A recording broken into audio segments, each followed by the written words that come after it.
to our identification corresponds to the integer 0 minus 0. So this integer will be considered as 0 or will be called 0, and you can clearly see that this integer has many different representations, 1-1, 2-2, etc. Okay, so that is 0. So in that sense x is 0, x is equal to 0. Then b, x is equal to a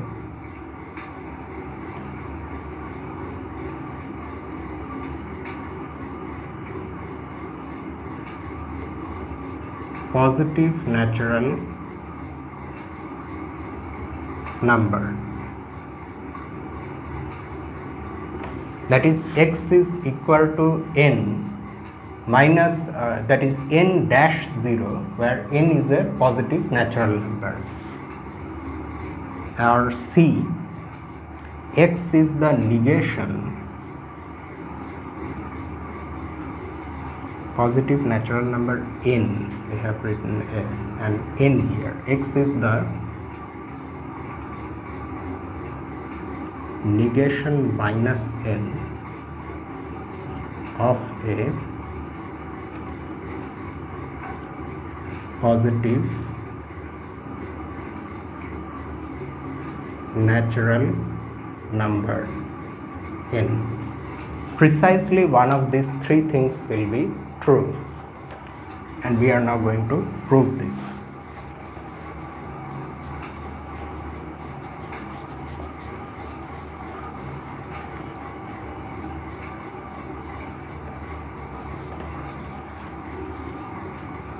There will be two parts of this proof.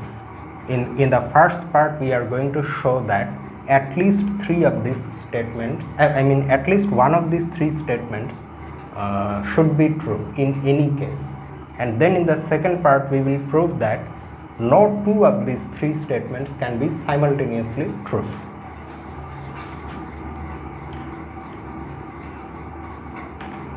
Okay, so here is the proof.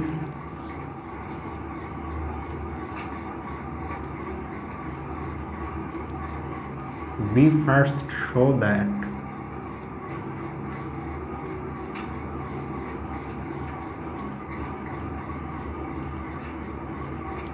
at least one of A, B or C is true. Okay, B can in fact consider x in its actual form, that is, because it is an integer, it will be of the form a dash b, where a and b are natural numbers. Now we already have a similar result in the system of natural numbers, trichotomy of natural numbers, which says that either a is greater than b, or a is less than b, or a is equal to b. Exactly one of these three things is true. So we can write by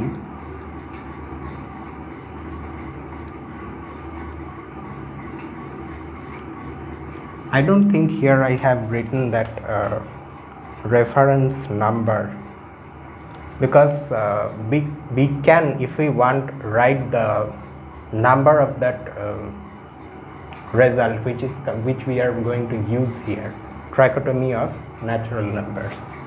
But instead we are just going to mention like this: my trichotomy of natural numbers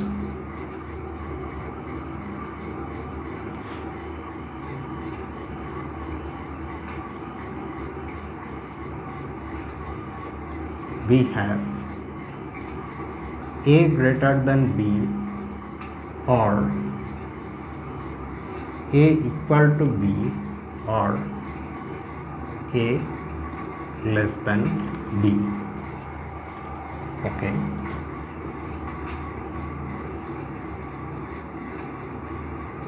First assume A to be greater than B. Then by the definition of order relation in the system of natural numbers, A is equal to,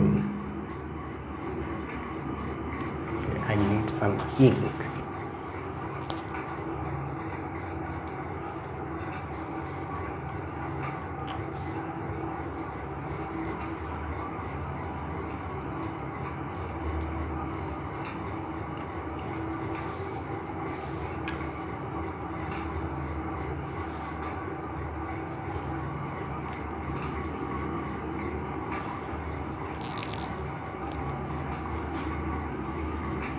Then A is equal to B plus C for some natural number C. Actually, something else is also true, namely not only is this true, but additionally A is not equal to B, but we don't need that here. This much is enough. A is equal to B plus C. Then what happens? A dash B is equal to C dash 0. Is it not true? You just see, for this to be true, we must have A plus 0, which is A, equal to B plus C, which is B plus C. Yes, we have that. So that means these two integers are equal by the definition of equality of integers, and hence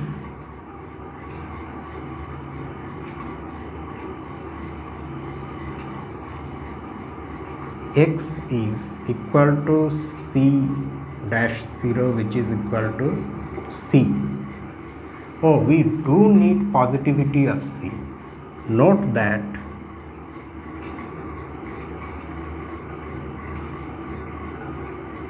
since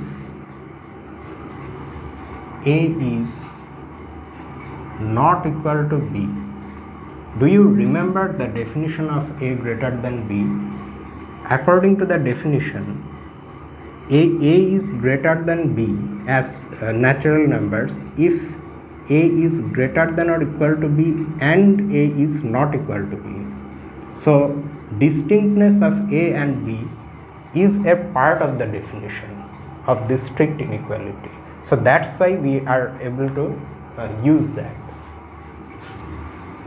So because A and B are distinct,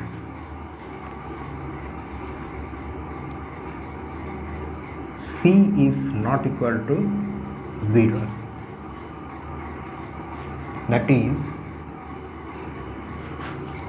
should I write like this, or we have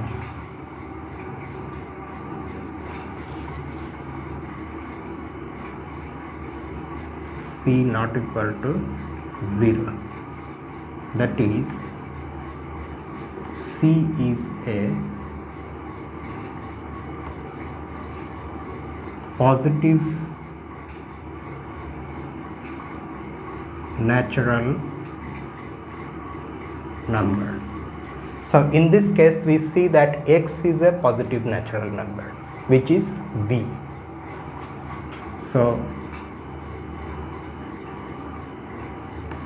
in this case B is true.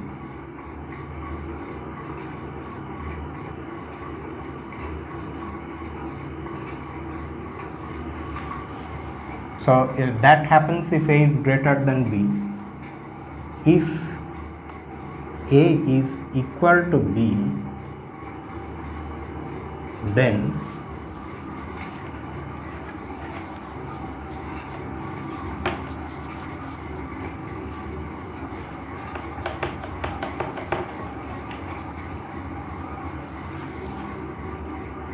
x is equal to A dash B is equal to 0 dash 0, which is nothing but 0. Why? Because for this equality to happen, a plus 0 should be equal to b plus 0. In other words, a should be equal to b. That's what we have. So in this case, x becomes 0. So that's why I was saying that this is the 0 integer. This integer is called 0, which is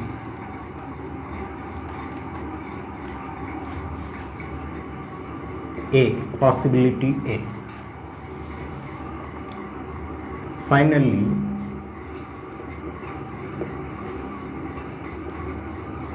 assume A is less than B, then A is less than B, okay, then B is equal to A plus B for some natural number D. This implies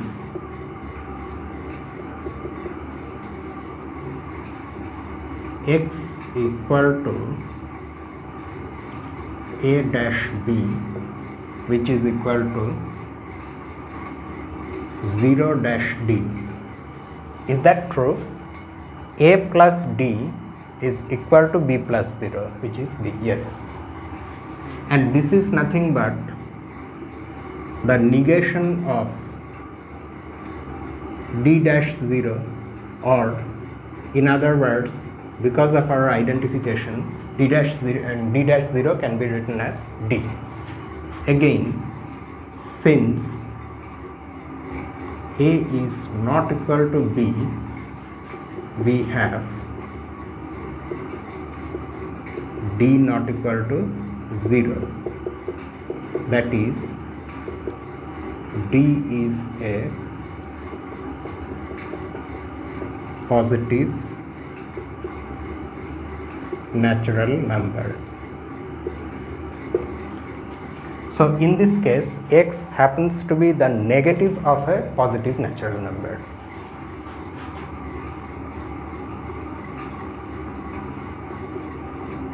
So in this case, C is true. So we have shown that at least one of the three conditions should be true in any case. Now next we are going to prove that no two of the conditions can simultaneously be true. Next, we show that no two of the statements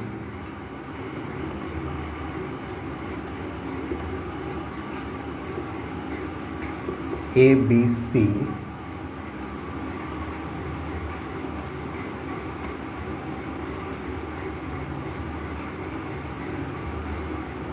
can be simultaneously true. It's raining.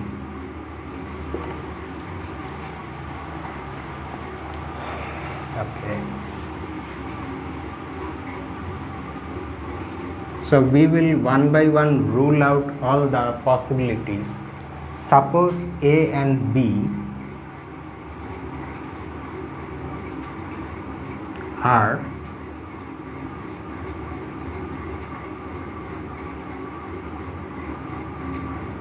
simultaneously true. Then there exists a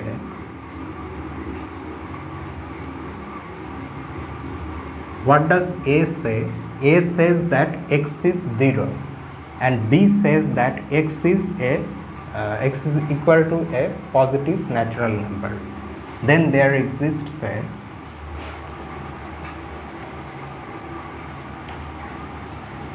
keep in mind, don't forget the fact that we are dealing with integers. So we cannot immediately say that this is false. We have to show that it's false. Then there exists a positive integer not positive integer. See, I was making a mistake. Positive natural number.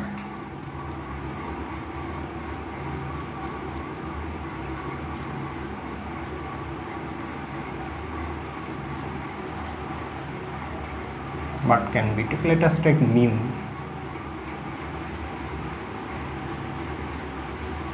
such that okay, x is 0, that means 0 minus 0, which is equal to 0, this is equal to x, but at the same time x is also equal to a positive natural number, by our identification, which is nothing but mu minus 0. If you want, you can write one more line. This is equal to mu, which actually is mu dash 0. But then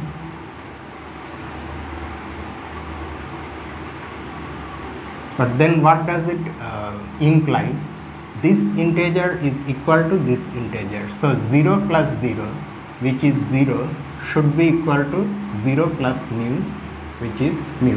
And this directly contradicts the assumption that mu is a positive natural number, because by definition of positivity mu is not equal to 0. A contradiction.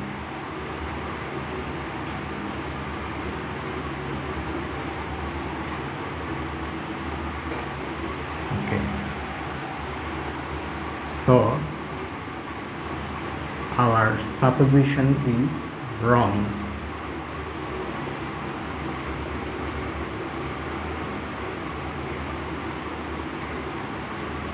Next,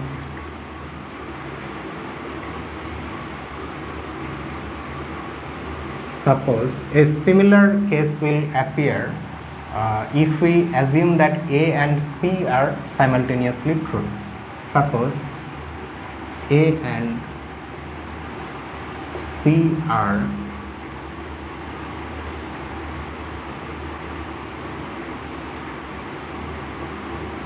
simultaneously true. Then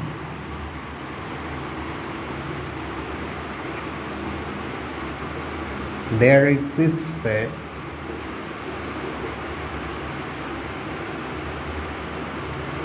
positive natural number, say nu, such that, again same, x is 0, but at the same time x is also the negative of nu, which is this.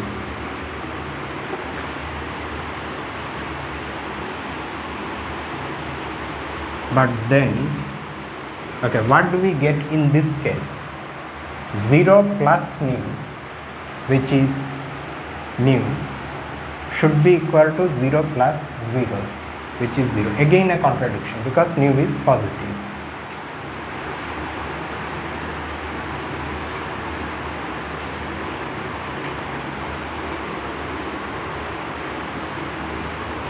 So our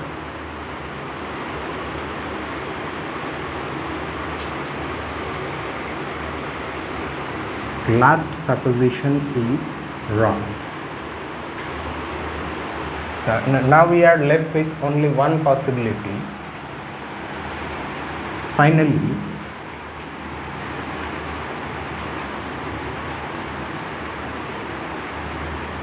suppose that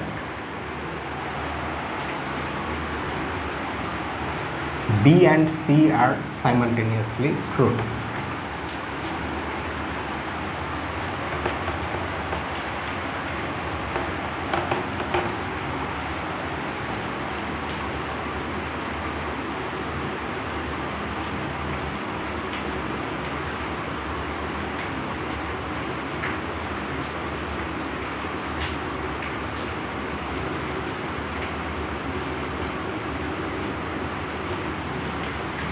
Okay, So then x is equal to a positive natural number, and at the same time x is also equal to the negative of a positive natural number, the negation of a positive natural number. Then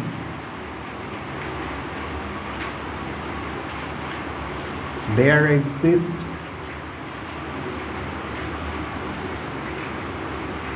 positive natural numbers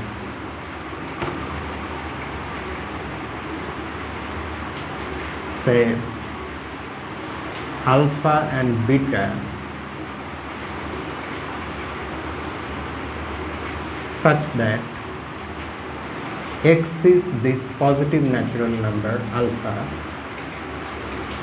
and at the same time x is the negation of this positive natural number beta, which is 0 dash beta.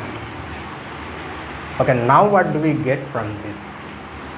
Alpha plus beta is equal to 0 plus 0, but then alpha plus beta is equal to 0 plus 0 is 0, which contradicts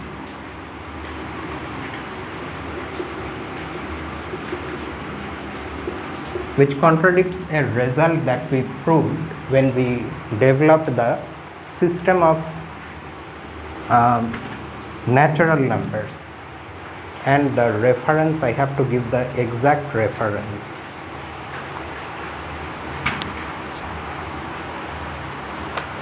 Do I have it here?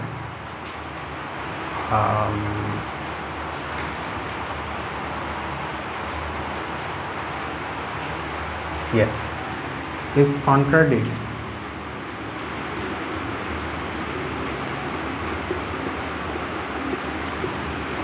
proposition 2 to 8. Try to recall that we proved a result like this.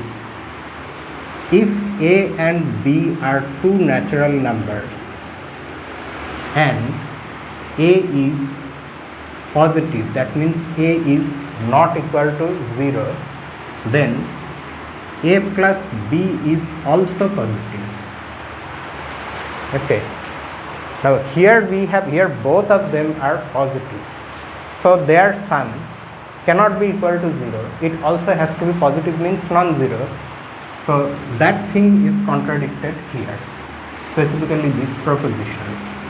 So that's why this supposition is also wrong. So our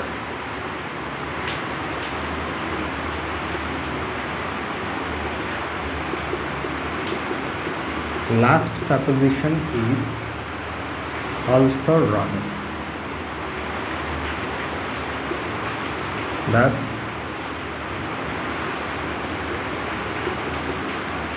no two of the statements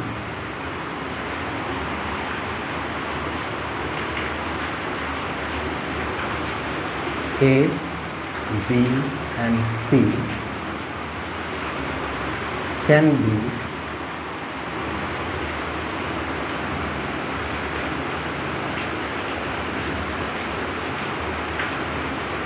simultaneously true. So this shows that in any case exactly one of these three statements is true. Any integer is either equal to 0 or it is a positive natural number according to our identification, or it is the negation of a positive natural number, or in other words a negative integer.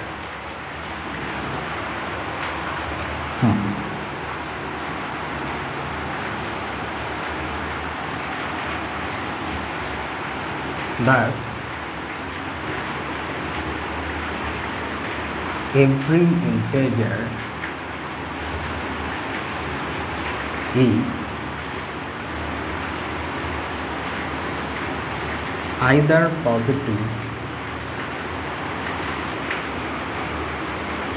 or 0 or negative.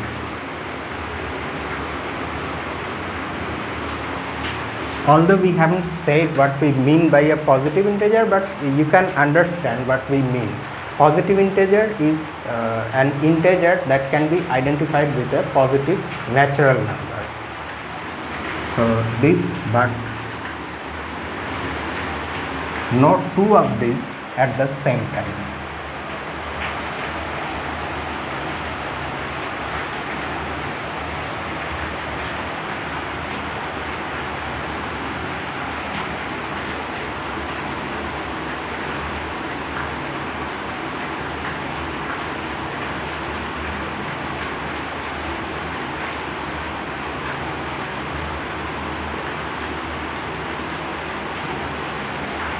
Okay, so that is our trichotomy of integers.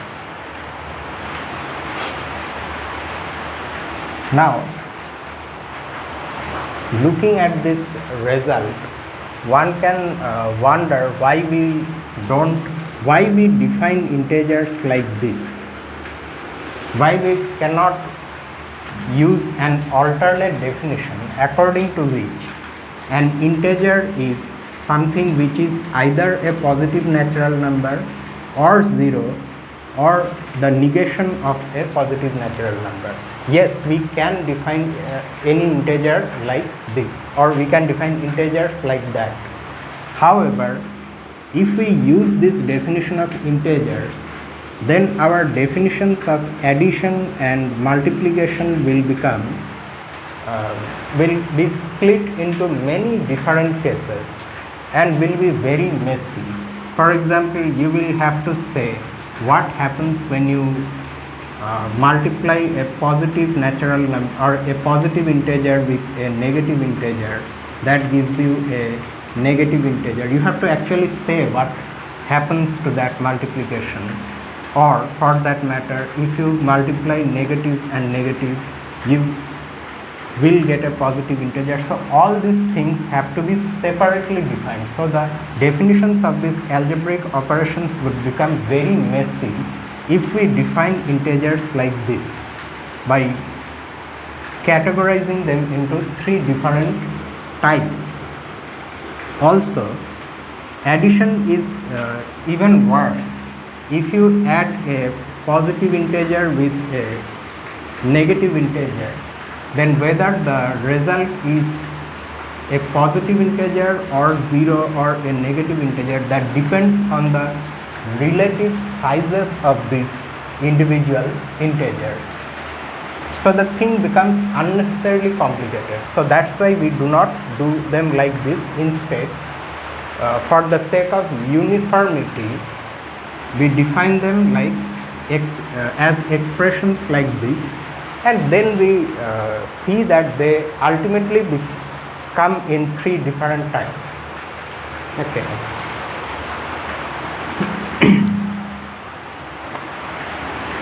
Okay, now we come to having seen all these things. Now we are going to state a major result, the laws of algebra for integers. So this is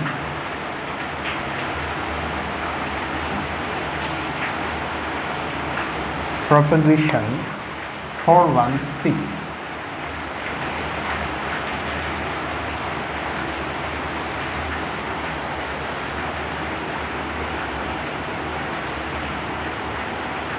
Laws of algebra for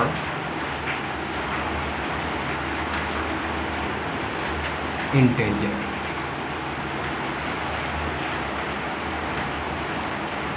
Let x, y and z be any integers.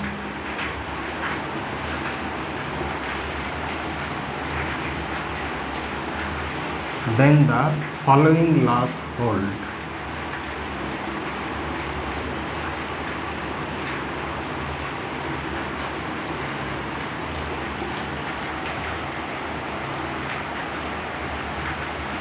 X plus y is equal to y plus x,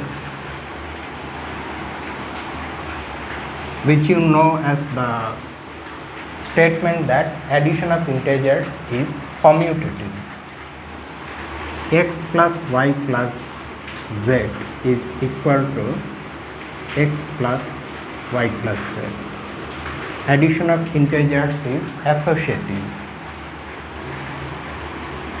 X plus 0 equal to 0 plus x equal to x. 0 acts as an additive identity. X plus negation of x is equal to negation of x plus x equal to 0. Every integer has an additive inverse, its negation. Then just like that,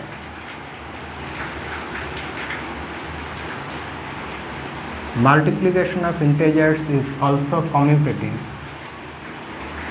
Multiplication of integers is also associative.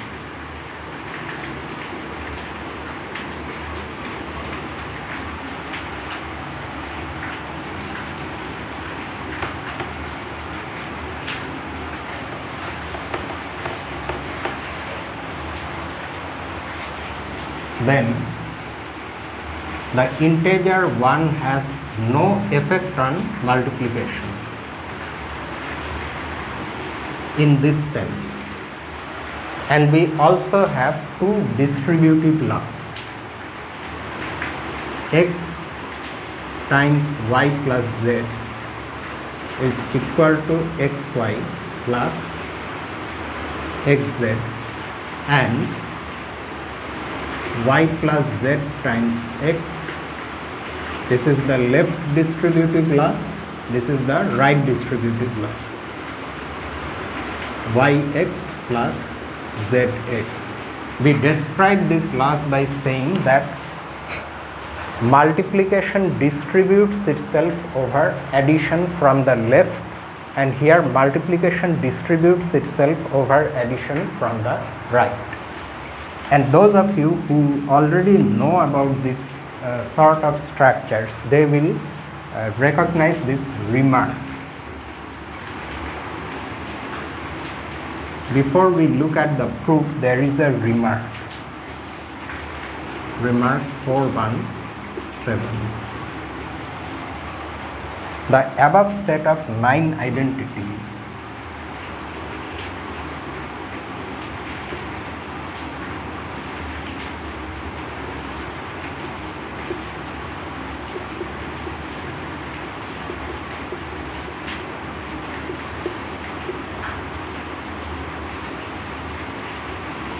has a name.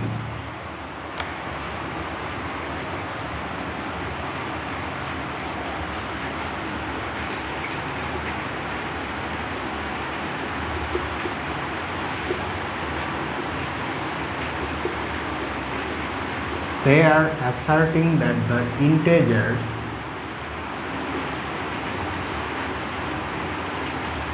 form a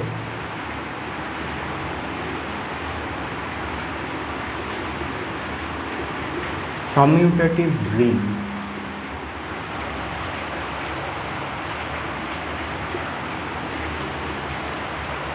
Similar systems where also you have operations like addition and multiplication, and which behave like this in this sense that they satisfy these laws, are also called commutative rings.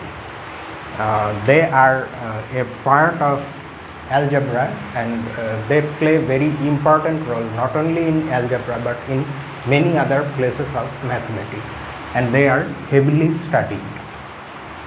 If one deleted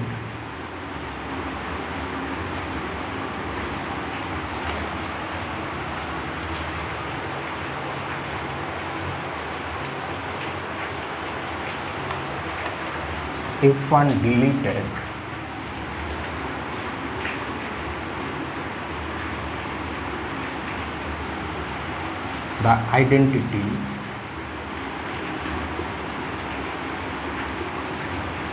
xy equal to yx, then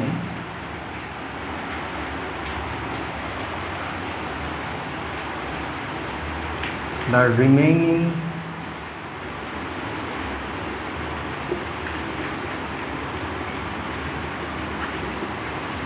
identities only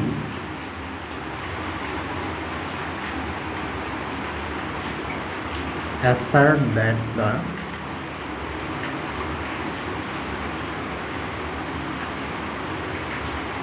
integers form a ring.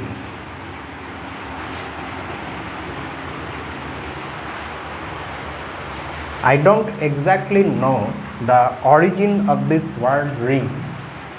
Someone told me that it's because a ring is a structure like this, no?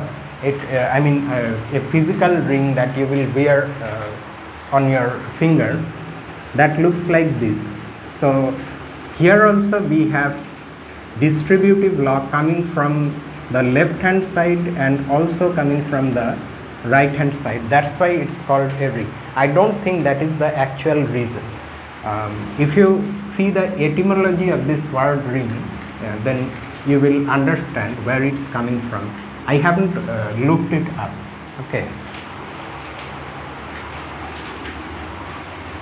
Note that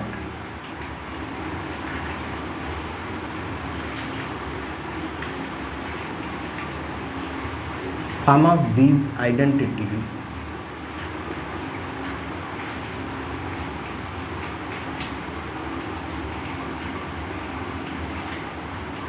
were already proved for the natural numbers. For example, when we developed the system of natural numbers, we have seen there also that addition of natural numbers, had these been natural numbers, is commutative. Addition of natural numbers is associative. This is also true. However, we didn't have this because negatives were not available. Similarly, multiplication was commutative, associative.